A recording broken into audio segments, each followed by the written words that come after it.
Oke, lanjut lagi nih ya. Berikutnya adalah skeptis. Sifat skeptis atau pola pikir skeptis itu bisa dibilang skeptis tuh non-believer ya. Jadi skeptis tuh orang yang nggak gampang percaya. Sedangkan untuk sembuh dari anxiety, kamu butuh rasa percaya. Rasa percaya tuh maksud saya gini, rasa percaya adalah sama seperti kamu percaya sama Tuhan.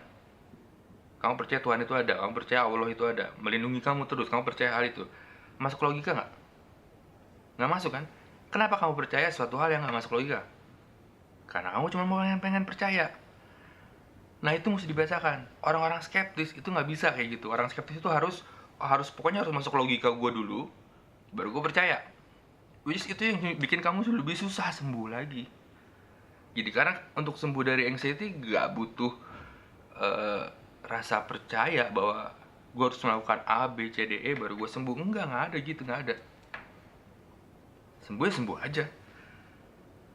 Kamu cuma cukup minum air putih, dan kamu percaya jika air putih ini bisa nyembuhin kamu bisa sembuh loh.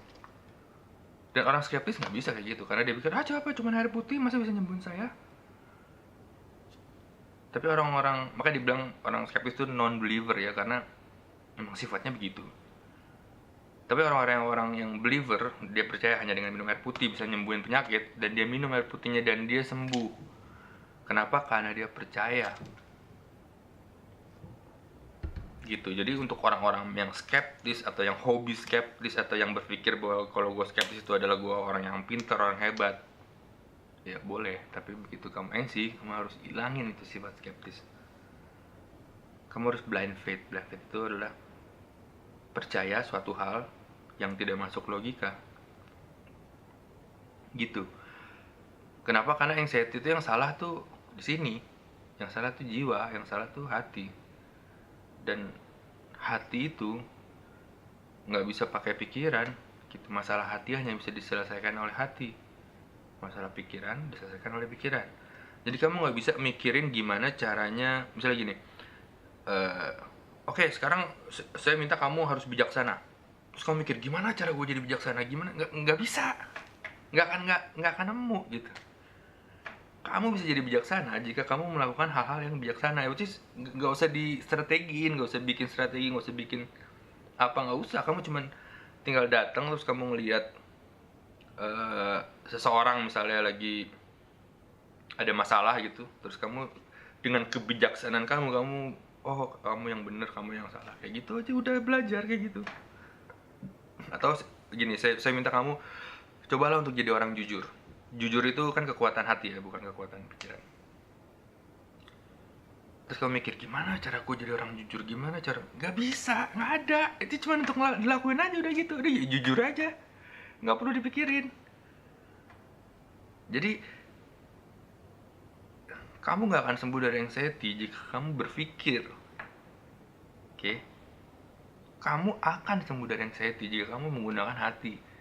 Udah, hati kamu tingkatin gitu. Bukan pikiran, tapi hati yang ditingkatin. Kamu belajar jujur, kamu belajar ikhlas, kamu belajar bijaksana, kamu belajar patuh, belajar suka menolong orang lain. Dan itu akan ngebuat jiwa kamu jadi kuat gitu. Dan itu penting. Jadi balik lagi ya, orang-orang skeptis menit sampai menit ini pun nggak percaya kalau itu adalah hal yang menyembuhkan anxiety. Kenapa? Karena kamu skeptis.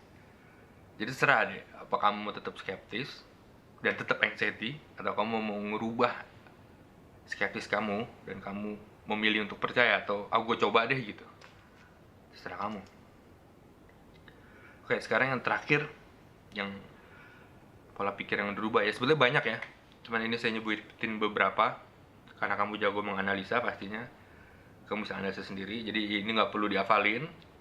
Kamu bisa tahu, maksudnya kamu tahu gitu, oh berarti pola pikir yang kayak gini nih yang si Eric maksud yang mesti dirubah. Oke, yang terakhir adalah menjudge sesuatu atau menjudge orang lain.